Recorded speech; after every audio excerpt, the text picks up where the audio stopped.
اعوذ باللہ من الشیطان اللعین الرجیم بسم اللہ الرحمن الرحیم۔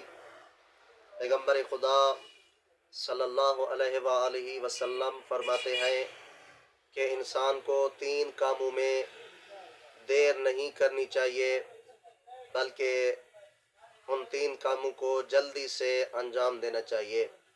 پہلا کام جو پیغمبر خدا نے فرمایا، پیغمبر خدا فرماتے ہیں اگر نماز کا وقت ہو جائے تو انسان کو نماز پڑھنے میں دیر نہیں کرنی چاہیے، ورنہ نقصان اٹھائے گا۔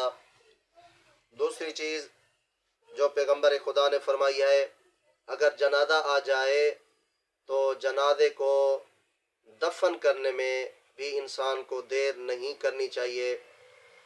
تیسری چیز جو پیغمبر خدا نے فرمائی، پیغمبر خدا فرماتے ہیں کہ اگر لڑکا یا لڑکی بالغ ہو جائیں تو ان کی شادی میں دیر نہیں کرنی چاہیے۔